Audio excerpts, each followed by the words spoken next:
बेटी बनी बोझ यानी कि बेटी के जन्म होने का दुख। एक समय की बात है, सहारनपुर नामक एक गांव में जहां एक गरीब परिवार रहता था, जहां गोपाल नाम का एक लड़का और उसके दो माता पिता रहा करते थे। उनका परिवार गरीब तो था परंतु लालची भी बहुत था, इसलिए उन्होंने अपने बेटे गोपाल की शादी एक धनी परिवार में की। जहां राधिका एक संपन्न और धनी परिवार से थी, वह बहुत ही एक अच्छी लड़की थी, परंतु उसकी शादी एक गरीब परिवार से हुई। गोपाल के परिवार ने भी उससे शादी दहेज के लिए किया था, क्योंकि वे धनी परिवार थे इसलिए वे दहेज भी ज़्यादा देंगे। इसलिए शादी के वक्त उसके माता पिता से जितना हो पाता था उसने अपनी बेटी को दहेज दिया। शादी के बाद खूब दहेज लाकर भी उसके ससुराल वाले बहुत ही खुश थे, परंतु शादी के कुछ महीनों बाद ही राधिका का पति और उसके ससुराल वाले उसे ताना सुनाया करते थे कि वह दहेज क्यों नहीं लाए और अपने मायके जाकर खूब सारा सामान लेके आए, परंतु राधिका अपने मायके वालों को परेशान नहीं करना चाहती थी। इसीलिए उसके ससुराल वाले और उसके पति उसे बहुत ही परेशान करते थे और उसे मारते पीटते भी थे। ऐसे ही समय के साथ 6 महीने बीत गए गोपाल और राधिका की शादी को, और राधिका अब प्रेग्नेंट थी, वह माँ बनने वाली थी। इसका पता जब गोपाल और उसके परिवार को चला तो वह राधिका को परेशान करने पर रहते थे कि उन्हें बेटा ही चाहिए, उन्हें बेटी नहीं चाहिए, क्योंकि उनकी मानसिक स्थिति सिर्फ बेटे तक ही थी। इसलिए वह राधिका को मारते पीटते थे, उसकी जांच पड़ताल किया करते थे। और ऐसे इधर उधर राधिका की जांच पड़ताल करवाने के बाद जब वह पता नहीं लगा सके कि राधिका के गर्भ में बेटा है या बेटी है, तो वह उनके सास ससुर उसे करंट दिया करते थे। उसके सास ससुर भी उस पर बहुत ही अत्याचार किया करते थे, घर का सारा काम करवाने के लिए कहते थे और भारी भरकम बोझ उठाने के लिए कहते थे, जिससे कि उसका बच्चा जो होने वाला पेट पे है वह गिर जाए। ऐसे ही परिवार के सभी लोगों ने लालच और दहेज के कारण और पेट में बेटा है या बेटी होने के कारण राधिका पर बहुत ही अत्याचार किए, यहाँ तक कि उसके पति ने भी उसके गर्भ को गिराने की कई बार कोशिश किए, परंतु वो कहते हैं ना, जिसे आना होता है वो आके ही रहता है, उसे कोई नहीं गिरा सकता, यानी कोई बदल नहीं सकता है। ऐसी राधिका ने कई अत्याचार सहे अपने ससुराल में, और ऐसे करते करते एक दिन वह दिन भी आया जब राधिका की डिलीवरी होनी थी। कुछ ही देर बाद डिलीवरी होने के बाद राधिका के पेट से एक बेटी ने जन्म ले लिया। बेटी होने का पता जब गोपाल यानी कि राधिका के पति गोपाल को चला तो वह गुस्से में आग बबूला हो गया और अपनी बेटी को वहीं बिस्तर पर पटक कर अपनी बेटी और अपनी पत्नी को छोड़कर वहां से भाग गया।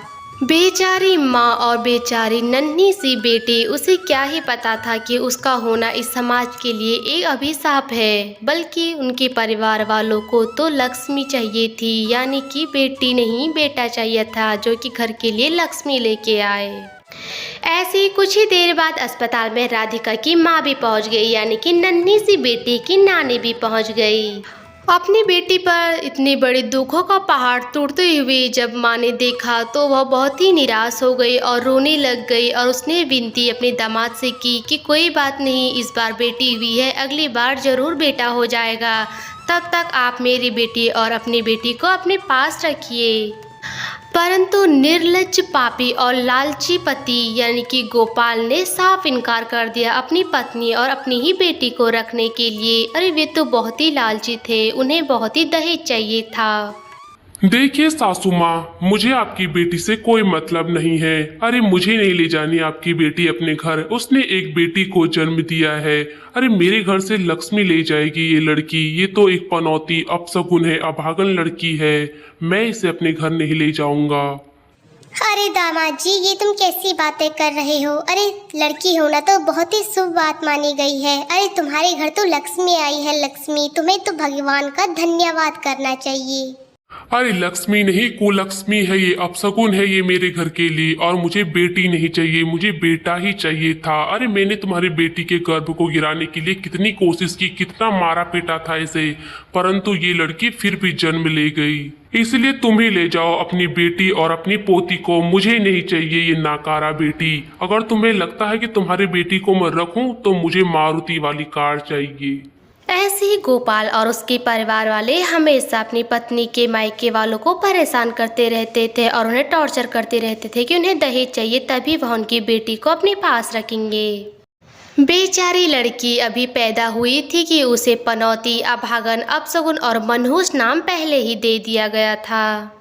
ऐसे ही उसके ससुराल वालों ने उस पर बहुत ही अत्याचार किए, उसे बहुत ही प्रताड़ित किया। दहेज के लिए उसे हमेशा परेशान करते रहते थे, जिसका केस एक बार पुलिस पे दर्ज किया गया था। फिर ऐसे ही दिन रात केस के चक्कर चलते रहे।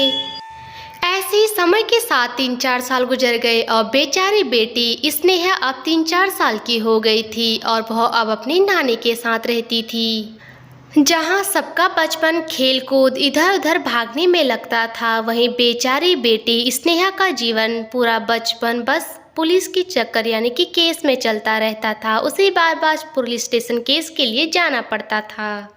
ऐसे जब कभी वुमेन सेल में केस हुआ करता था तो राधिका और उसकी बेचारी बेटी स्नेहा जाया करती थी। तब राधिका अपने पति गोपाल के सामने फूट फूट कर रोया करती थी कि मुझे ना सही पर अपनी बेटी को तो अपना लो। मैं तुमसे हाथ जोड़ती हूँ, मुझे ना सही पर अपनी बेटी के लिए तो अपना लो हमें। अरे हमारा जीवन अब आगे को हम सही से चलाएंगे। मैं तुमसे हाथ जोड़ के विनती करती हूँ कि अपनी बेटी को अपना लो।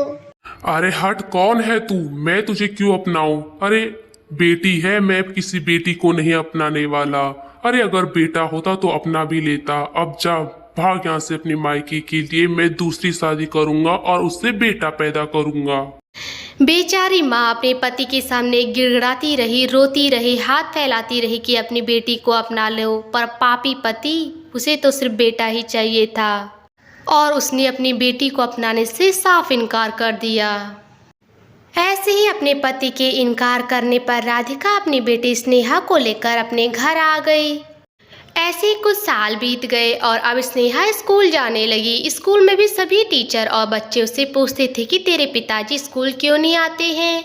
स्नेहा के बारे में जब और बच्चों के माता पिताओं को लगा तो उन्होंने उसके साथ रहने के लिए साफ इनकार कर दिया। कहा कि वह लड़की तो कोर्ट कचहरी के चक्कर मारती है और वह लड़की बिल्कुल भी सही नहीं है, इसलिए उसके स्कूल में उसके कोई दोस्त भी नहीं थे, जिससे कि स्कूल में भी बेचारी नन्ही सी स्नेहा को ऐसे प्रताड़ना सहन करना पड़ता था और वह बहुत ही अकेली पड़ जाती थी। वही घर में भी बेचारी स्नेहा की माँ पर कोर्ट कचहरी का भी प्रेशर रहता था, घर की जिम्मेदारियों का भी टेंशन रहता था और अपनी नौकरी की भी टेंशन रहती थी। और इन सब का टेंशन और प्रेशर, हैरेसमेंट वह अपनी बेटी पर निकालती थी। घर पर आकर अपनी बेटी को ही गाली गलौज करना, उसे खूब मारना, ताने कसना, कहा जाए कि बाहर की सारी टेंशन और भड़ास अपनी बेटी पर निकालना। समाज के सारे लोग भी राधिका को ताना कसने पे रहते थे, उसे बातें सुनाया करते थे कि तुम्हारा पति तुम्हारे साथ नहीं रहता था। और घर के लोग भी उसी बेटी के खिलाफ भड़काया करते थे कि जब से यह पनौती लड़की तुम्हारे घर में हुई है तेरी जिंदगी बर्बाद हो गई है। वह उसकी माँ से कहा करते थे कि तू इस बेटी को छोड़ दे और हम तेरी दूसरी शादी कर लेते हैं, पर उसकी माँ ने दूसरी शादी नहीं की और अपनी बेटी के ही साथ रही। परंतु वह लोगों की बातों पर आकर अपनी बेटी को खूब मारती पीटती और उसे ताना सुनाया करती थी। अरे कैसी बेटी हुई है तू मेरी, जब से पैदा हुई है बस पनौती की तरह मेरी जिंदगी में अंधेरा छा गया है। मैं बहुत ही परेशान हो गई हूँ। और तेरी मामियाँ भी मुझे शिकायत कर रही थी कि ये लड़की घर में कोई काम नहीं करती है, बस बैठी रहती है, कहना नहीं मानती है। अरे तूने तो मुझे बहुत ही परेशान कर दिया है, तू मर भी नहीं सकती है। तुझ जैसी पनौती औलाद के लिए, अपशगुन अभागन औलाद के लिए मेरे पति ने मुझे छोड़ा है। अरे अगर तेरी जगह एक बेटा हो जाता तो मेरा पति मुझे अपना लेता और मेरा खुशी खुशी मेरा परिवार चलता, पर तुझ जैसी औलाद को देखकर मेरी जिंदगी अंधेरे से भर गई है। माँ आप ही कैसी बातें कर रहे हैं? बेटी होना क्या कोई पाप है? मुझे ये अब पता चल रहा है। अरे अगर मुझे पता होता कि बेटी होना एक पाप है तो मैं कभी जन्म न लेती, पर इसमें मेरा भी क्या कसूर है? और मामी लोग झूठ बोल रहे हैं। मैं घर का सारा काम करती हूँ, उनका कहना भी मानती हूँ, वे सब लोग झूठ बोल रहे हैं ताकि तुम मुझे मारो। अच्छा, तेरा कहने के मतलब है कि वो लोग झूठ बोल रहे हैं और तुम सही हो। अरे तेरी बहुत ही जुबान चलने लगी है। ले अब खाएगी मेरे हाथ से थप्पड़ और मार। अरे जब देखो झूठ बोलने पे लगी रहती है। ऐसे ही गांव समाज और घर के लोग राधिका को उसकी बेटी के खिलाफ भड़काया करते थे, जिससे कि वह सारा गुस्सा अपनी बेटी पर निकालती, उसे दिन रात मारती रहती थी, उस पर अत्याचार करती रहती थी। वह अपनी बेटी की एक भी न सुनती थी। उसे भी यही लगता था कि वह बेटी उसके लिए एक पनौती है। जब से उसकी ज़िंदगी में आई है, उसके पति ने उसे छोड़ दिया है। वैसे तो समाज की नज़रों में बेटी के ऊपर पिता का साया होना इतना ज़रूरी है कि अगर जिसका पिता नहीं होता तो समाज की नज़रें बहुत ही गंदी होती हैं। वह उन बेटियों को बहुत ही गंदी नज़र से देखते हैं। ऐसे ही स्नेहा भी बहुत ही बड़ी हो गई थी। वह 18-19 साल की हो गई थी और वह जब भी अपने गांव में स्कूल के लिए या कॉलेज के लिए जाती तो गांव के लड़की, आदमी या औरतें कोई भी कहे वह उसे गंदी नज़रों से देखते थे, उसे छेड़ते थे। परंतु वह यह बात अपनी माँ से कह भी नहीं पाती थी, क्योंकि अगर वह अपनी माँ से कहेगी कि गांव के कुछ लोग मुझे छेड़ते हैं और गंदी नज़रों से देखते हैं तो वो उसकी माँ उसे ही मारेगी, उसे ही कहेगी कि तू ही गलत है। इसलिए वह अपनी माँ से कुछ कहती नहीं थी, बस अकेली रोती रहती थी। उसका अपनी माँ से कोई इमोशनल सपोर्ट तो था ही नहीं, परंतु उसमें उसकी माँ भी क्या ही कह सकती थी, क्योंकि उस पर भी पूरे समाज का प्रेशर बना रहता था। स्नेहा के पिता सिर्फ नाम के ही पिता थे। वे अपने ऊपर कोई जिम्मेदारी नहीं लेते थे। उन्होंने उसे छोड़ दिया था और उसके पालने पोसने के लिए भी वह 1 रुपया भी नहीं देता था। बेचारी बेटी स्नेहा का बचपन से आज तक का जीवन बहुत ही दुखद और कष्टपूर्ण बीता। उसने अपने जीवन में जो चाहा उसे कभी नहीं मिला। उसने अपने जीवन में बहुत ही दुख भोगे और दुख सुख के साथ वह बहुत ही बड़ी हुई और अब वह धीरे धीरे कॉलेज पढ़ने लगी और कॉलेज में भी वह फर्स्ट रैंक से पास होती थी। उसके नंबर बहुत ही अच्छे आते थे।